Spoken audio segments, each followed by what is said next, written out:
like to talk to you for a minute about Jesus. Have you taken him as your personal Lord and Savior?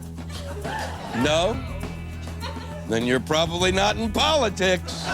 You're equally American if you're a Hebrew, a Jew, or a Christian, or a Muslim. You're equally American if you choose not to have faith. Now, I know George Bush says Jesus Christ changed his heart, but believe me, Dick Cheney changed it back. There are people out there, hundreds of thousands of them, probably millions of them, who are praying for Bill Maher, and he probably thinks that's icky. People really believe in God in this country. We're a God-fearing country. Religion. It's a powerful healing force in a world torn apart by religion. I mean, the funny thing about this is, I'm calling liberals godless. Oh, they're cool with that. Just don't attack the Jersey girls. Well, isn't that special? We formed the moral majority.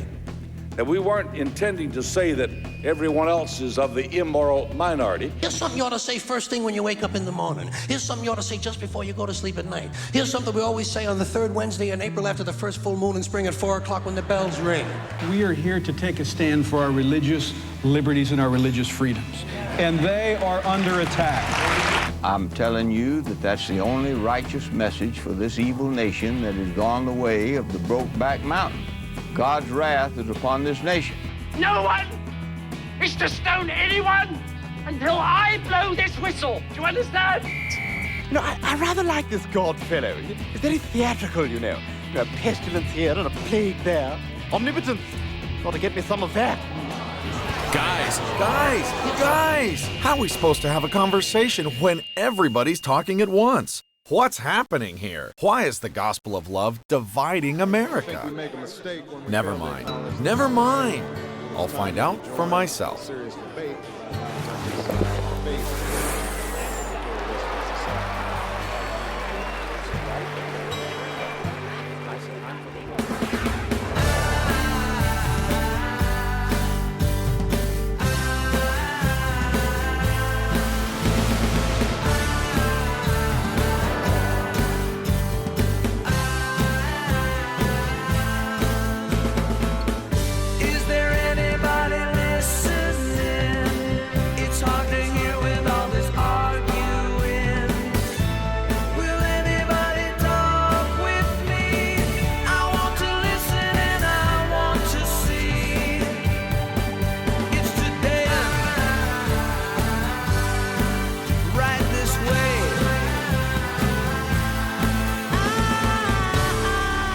Should know, I'm from the suburbs.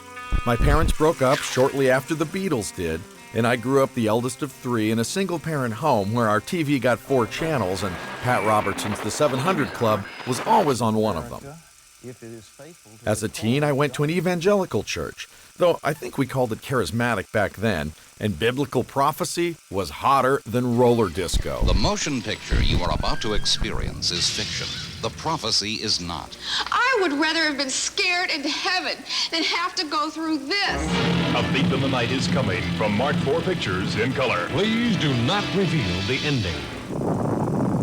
Well-intentioned youth pastors spent the Carter administration scaring the hell out of us with this end-of-days cheese. Schlocky, but everyone knows religious thrillers are bulletproof. Ask the guys who've sold 65 million Left Behind books. Ask Dan Brown. Despite the healthy dose of fear-based Christianity, I found myself drawn to Jesus' gospel of love.